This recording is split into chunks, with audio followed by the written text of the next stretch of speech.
어렵고 멀게만 느껴지는 창업. 하지만 정말 그럴까요? 처음에 12년도에요. 2012년도에 아는 분이 제안을 했어요. 동업을 한번 사업을 해보지 않겠냐.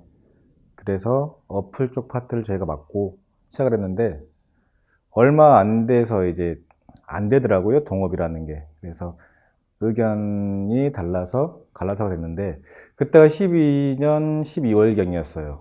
근데 정부에서 지원해주는 사업이 있다고 하더라고요. 창업하는데 지원해주는 게 있다고 해서 그때 찾아봤더니 그 중소기업지원공단 청년창업 사관학교가 있더라고요. 그래서 거기를 통해서 그 갈라섰지만 그 아이템을 한번 해보고 싶어서 사업을 하게 됐습니다. 저희는 처음에 이제 어플 사업을 먼저 시작을 했어요. 그래서 어플을 개발하는 회사로 시작을 했는데 지금은 직원이 좀 늘어나고 기간이 지나고 또 그 외에도 수익이 필요하더라고요. 그래서 다양한 일을 하게 됐는데 지금은 주업은 프로그램 개발이지만 시각 디자인, 홍보 영상 제작, 또 SNS 마케팅 사업까지 하고 있습니다. 처음에는 버스앤버스라는 어플리케이션을 개발하게 됐어요. 버스앤버스는 버스하고 버스가 필요한 사람을 임차인 연결해주는 어플리케이션이었고요. 그리고 지금 또 개발을 하고 서비스하고 있는 게 이제 전화번호 없이 그러니까 차량이 보면 전화번호가 붙잖아요. 근데 그게 개인정보 유출로 많은 사건, 사고가 일어나고 있어요. 그래서 저희는 전화번호 없이 QR코드를 이용해서 차주가 호출할 수 있는 어플리케이션을 개발해주는 서비스를 하고 있고요. 그리고 이지콕이라는 제품을 한번 개발을 했었어요. 이 제품 같은 경우는 마그네틱을 이용해서 그 충전할 수 있는 커넥터인데 2014년도에 한강 펜타곤도 나갔었거든요. 이 제품으로. 근데 좋은 성과는 얻지 못했는데 지금은 그 제품이 양산했더라고요. 미국에서 양산돼 가지고 국내까지 팔리고 있는 걸 보고 좀 안타깝다라는 생각을 하고 있습니다. 이제 13년도에 청년창업사관학교를 들어가서 사업을 하기 시작했는데요.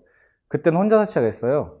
혼자 시작했는데 제가 이쪽 전공 분야도 아니다 보니까 잘 모르는 게 많았거든요.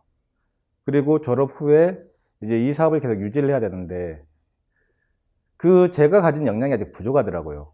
저는 처음부터 꿈이 사업이라는 건 없었어요. 제 인생에서. 근데 우연찮게 사업을 하게 됐고 근데 이게 너무 재밌는 거예요. 근데 하고는 싶은데 능력은 부족하더라고요. 그래서 아는 분들하고 같이 협력을 하기 시작했습니다. 제가 부족한 부분을 그 사람을 통해서 만들게 하고 그리고 그분이 필요한 거를 저를 통해서 만들고 그래서 저희가 처음에는 이제 13년도에는 사관학교에 있는 그 한 평짜리 공간 책상 하나 가지고 시작을 했는데 그리고 10평짜리 사무실, 지금은 20평짜리 사무실, 이제 3월 말경에는 48평짜리 사무실로 이사를 할 거예요. 이사 갈 때 또 다른 회사 대표들이 같이 합류를 할 거예요. 그래서 저희가 부족한 프로그램 팀장으로 들어오고 마케팅 팀장으로 들어오고 이런 식으로 저희는 인건비를 세이브할 수 있고 그분들은 또 다른 수익을 창출할 수 있고 저희도 그만큼 기술력이 향상될 수 있고 그렇게 하고 있습니다. 이런 게 제가 생각하는 협력사 비즈니스 모델이라고 생각합니다. 이제 강사님과 함께 창업에 한 걸음 더 다가가 볼까요?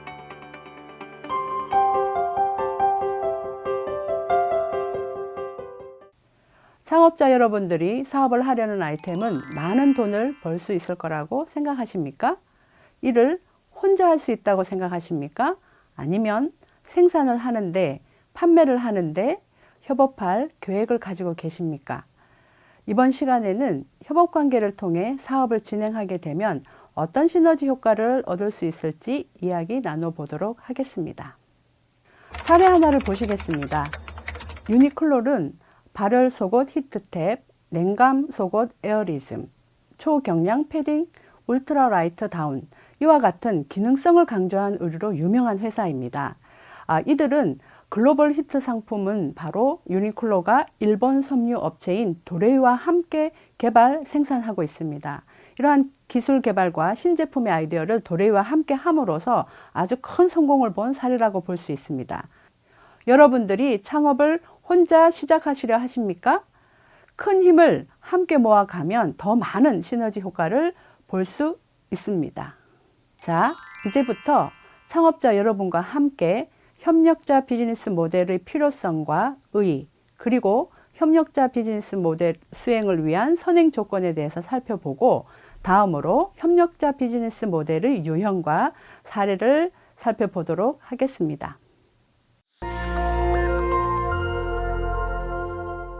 급변하는 환경, 수요의 정체, 기업 간의 경쟁 심화, 기술 상향 평준화, 이와 같은 것으로 인해서 기존 기업들이 위기를 겪고 있는 상태입니다. 근데 이러한 기존 기업뿐만 아니라 창업을 하려는 예비 창업자들은 더 많은 어려움을 겪게 될 것입니다. 하지만 이러한 상황을 어쩌면 기회로 전환할 수 있을 거라고 생각이 됩니다. 그것이 바로 협력자를 활용하는 방법입니다. 협력자 비즈니스 모델이란 사업을 수행하기 위한 관련된 협력자들과 어떻게 만들고 또 어떻게 팔 것인지에 대한 방법을 협업하고, 이를 통해서 수익과 비용을 산출해서 최종적으로 이윤을 계산하는 과정을 수립하는 것으로 말할 수 있습니다.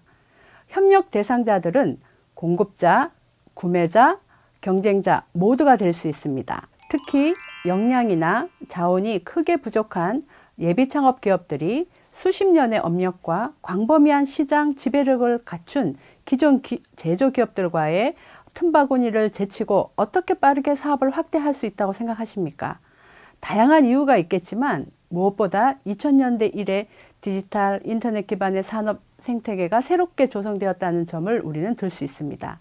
이러한 새로운 환경에서는 어른보다 아이들이 더 잘 적응하는 것처럼 어쩌면 과거 아날로그 시대, 고성장 시대에 익숙한 기존 기업보다 디지털 시대, 저성장 시대에 창업, 성장한 이들 신흥 기업들이 매우 신속하게 새로운 산업 환경에 적응할 수 있다고 생각이 됩니다. 즉, 이들 신흥 기업들은 새로운 산업 환경을 최대한 활용해 제품 개발을 하고 마케팅, 유통, 비용들을 낮추면서 제조 및 사업 전반 운영과 관련된 투자 비용을 최소화할 수 있을 거라고 생각이 됩니다. 이와 같이 협력자 비즈니스 모델을 잘 수행하기 위해서는 반드시 필요한 선행 조건이 두 가지 있습니다. 첫 번째, 협력자와의 파트너십입니다.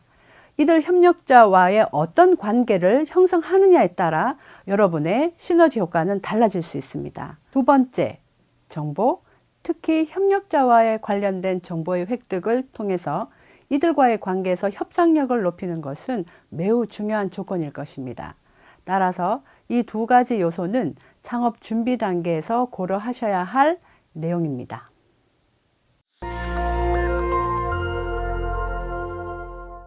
협력이란 고객의 요구를 충족시키기 위해서 각 파트너 기업들이 상호 목표에 따라 조정된 노력을 제공하기 위해 공동 활동을 수행하는 것을 말합니다. 그러므로 협력적인 거래 관계는 서로의 위험과 이익을 공유하고 서로 도와줄 수 있는 관계를 의미하면서 독립적인 구매자와 공급자가 서로 의존하고 상호 간의 이익을 추구하는 관계로 정의할 수 있습니다. 첫 번째 유형인 생산 협력자 비즈니스 모델은 공급을 위해서 필요한 요소를 먼저 파악하고 각 요소들에 관련된 외부 기업을 효과적으로 활용할 수 있고, 이를 통해 경쟁 우위를 가질 수 있는 방안을 모색할 수 있어야 합니다. 한 예로 리엠평의 경우 공장 하나 없이 공급망을 전 세계 49개 약 15,000개 이상의 공급자 네트워크를 보유하고 있으면서 이를 통해 세계적인 기업으로 성장할 수 있었습니다. 성공적인 협업 관계를 가지기 위해서는 협업 기업과의 소통을 위한 파트너십이 정말로 중요합니다. 소통을 위해서 산업에 대한 흐름을 파악하는 것이 우선적으로 이루어져야 할 것인데요. 특히 산업의 특성이 빠르게 변화하는 복잡한 이해관계로 엮여 있는 경우는 더욱 그렇습니다. 제품 개발에서는 조합적, 개방적 또는 적응형 R&D를 통해서 개발 기간을 단축하거나 비용을 최소화할 수 있고, 또 부품 조달에 있어서 고정비 부담을 최소화하는 효과를 제공할 수 있을 것입니다. 협력자 비즈니스 모델의 두 번째 유형인 판매 협력자 비즈니스 모델에 대해서 설명하겠습니다. 판매에서 협력자를 통해 새로운 저비용 유통 채널을 개척하는 고효율 마케팅을 구현하거나 저비용 사업 체계를 구축해서 기민성과 유연성, 적응성을 높여 시장 입지를 빠르게 확대할 수 있는 효과를 가져올 수 있을 것입니다. 새로운 산업 생태계의 핵심은 다양한 연결, 플랫폼의 등장, 소프트웨어 및 네트워크 기술을 활용한 창업 및 사업 운영 비용의 획기적 감소, 글로벌 시장의 실질적 통합이라고 말할 수 있습니다. 인터넷을 통해 전 세계 소비자들이 연결되어져 있고 정보가 실시간으로 전파되고 개인들의 입소문 영향력이 커지면서 마켓 및 판매 비용이 줄어들 수 있게 되었습니다. 특히 온라인 입소문 타겟 마케팅의 발전은 기존 오프라인 중심의 대중 광고 매체에 지불되는 막대한 광고 비용을 줄이는 계기가 되었습니다. 전 세계의 소비자들은 인터넷을 통해 라이프 스타일을 공유하고 사고 싶은 물건들은 전자상거래 플랫폼을 통해서 쉽게 구매할 수 있어서 별도의 로컬 유통망을 구축하는 데 많은 자원을 소모할 필요가 없게 되었습니다. 다음은 생산 협력자 비즈니스 모델에 대한 사례를 살펴보겠습니다. 애플은 600명 이상의 구매 전문 인력을 보유하고 있습니다. 이들을 통해서 부품 하나하나마다 최고의 품질을 유지할 수 있도록 협력업체를 관리하고 있습니다. 혁신적 기술이나 디자인 못지않게 SCM, 즉 공급망 관리를 애플의 경쟁력으로 평가받고 있습니다. 애플의 아이폰이 성공할 수 있었던 원인을 논할 때 주로 가장 관심을 받았던 것은 혁신적 기술이나 디자인이라고 했습니다. 그러나 최근 이들 요인 못지않게 부각되고 있는 부분이 바로 애플의 SCM 역량입니다. 애플은 연간 1억 대 이상의 아이폰을 생산하기 위해 150개 이상의 공식 협력업체와 수백 개의 비공식 부품업체를 관리하고 있습니다. 스티브 잡스에 이어 SCM의 전문가인 팀 쿡이 애플의 CEO가 된 것도 바로 애플이 SCM을 가장 중요한 경쟁 우위 요소 중 하나로 판단했기 때문입니다. 팀 쿡은 애플에 입사하기 전에 컴펠에서 SCM을 담당하고 있었으며 1998년에 애플에 입사한 후에도 줄곧 SCM을 관리, 애플의 오늘날을 만드는 데 일조를 해왔습니다. 다음의 사례는 판매 협력자 비즈니스 모델의 한 사례를 설명드리겠습니다. 포켓몬고는 고객으로부터 직접 수입을 얻는 방법 이외에도 기업 간 거래를 통해서 비즈니스적인 매력을 한층 높이고 있습니다. 포켓몬고의 일본 출시 당시에 맥도날드와의 협업을 통해서 맥도날드 매장의 짐으로 선정하도록 한 것이 대표적인 사례라고 볼 수 있습니다. 두 기업과의 협업은 두 가지 측면에서 효과가 있었습니다. 우선 맥도날드 측면에서 얻은 직접적인 수익이 바로 그것입니다. 그뿐만 아니라 포켓몬고가 직접 마케팅하지 않더라도 맥도날드와 같은 협력사가 자사의 매장을 방문한 고객에게 홍보함으로써 포켓몬고는 마케팅 비용까지 절감할 수 있는 효과를 가져오게 되었습니다.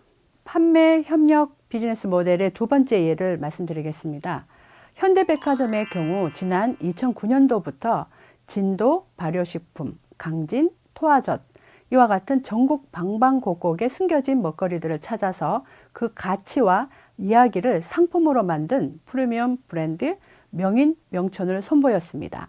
이 브랜드 런칭 7년째인 2015년 매출액이 4억에서 70억으로 약 18배가량 신장되었습니다.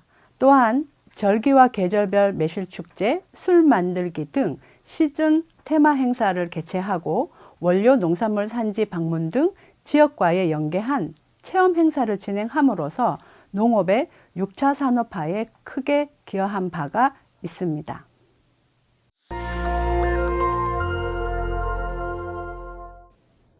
따로 구축한다라고 하면은 어려운 말 같아요. 제가 어떤 능력이, 마케팅의 능력이 있는 게 아니고, 근데 공부를 되게 많이 했어요. 그 사업을 하고 나니까 CEO분들이 공부를 되게 많이 하시더라고요. 저는 지금 광주광역시에 있는데 광주에서도 2천억 이상 매출하는 분도 매주 공부를 하고 계세요. 그 중소기업공단 연수원을 통해서 또는 대학교를 통해서 CEO 과정을 공부를 하고 있는데 거기에 참여를 하기 시작했어요.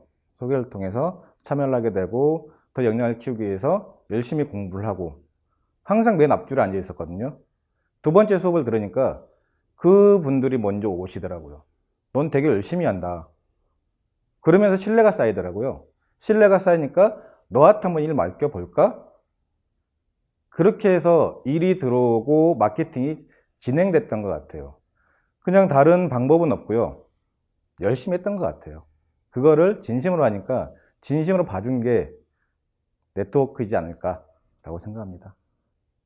자, 지금까지 여러분들은 창업 준비 단계에서 비즈니스 모델이 왜 필요한지를 학습하였고, 다양한 비즈니스 모델의 유행 중에서 가장 많은 형태인 협력자 비즈니스 모델은 협업을 통해 창업자들이 본인의 사업을 수행하면 얻게 되는 시너지 효과에 대해서 배웠습니다.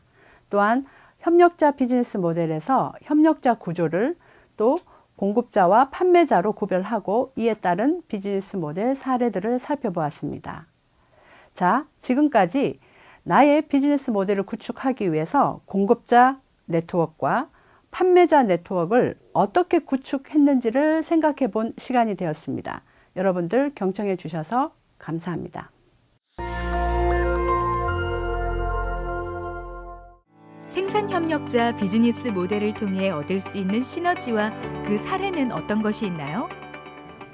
네, 예비 창업자들은 산업 내知名도도 낮고 구매 물량도 작아서 스스로 공급사수를 구성하는 데는 어려움이 많이 있습니다. 이에 따라 생산을 위해 공급자들을 파악하고 이들과의 협업을 위한 파트너에 대한 정보를 획득하고 이를 잘 활용만 한다면 경쟁 기업이나 선도 기업과의 경쟁을 하는데 어려움을 극복할 수 있을 거라고 생각합니다. 또한 이미 검증이 끝난 부품들을 활용한다면 제품 개발 시간을 단축할 수 있고 저렴하고 무난한 제품을 빨리 출시할 수 있다는 것입니다. 이에 따라 공급자에 대한 정보 획득이 어쩌면 가장 중요한 일일 수도 있습니다.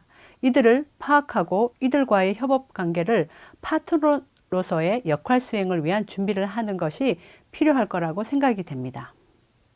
판매 협력자 비즈니스 모델을 통해 얻을 수 있는 시너지와 그 사례는 어떤 것이 있나요? 기존 기업들은 많은 고객들에게 짧은 시간 내에 자신의 제품과 브랜드를 알려야 하기 때문에 매스미디어 광고를 통한 푸시형 마케팅에 주력해 왔습니다. 그러나 이러한 매스미디어 광고에서는 많은 비용이 들게 됩니다. 예를 들어 미국의 미식축구 결승전인 슈퍼볼의 광고는 1억 명 가까운 시청자들이 보지만 30초당 평균 광고 비용이 350만 달러, 하나로 41억 원에 달합니다. 그러나 예비 창업자들은 자금력이 부족하기 때문에 새로운 저비용 유통 채널을 개척하고 고효율 마케팅을 구현할 수 있어야 합니다. 이에 따라 예비 창업자 기업들은 판매 협력자와의 협업을 통한 비즈니스 모델을 구축하는 것이 필요합니다. 예비 창업자 기업들은 R&D, 조달, 제조, 마케팅 등 다양한 측면에서 기존 기업과 차별적인 사업 방식을 통해 규모의 경제 대신 연결의 경제를 추구하셔야 됩니다. 즉, 전 세계의 R&D 대행, 제조 대행, 마케팅 플랫폼 등 전문 기업들과 적극적으로 연계하며 환경 변화에 유연하고 기민하게 적응하면서 사업을 확대시켜 나갈 필요가 있습니다.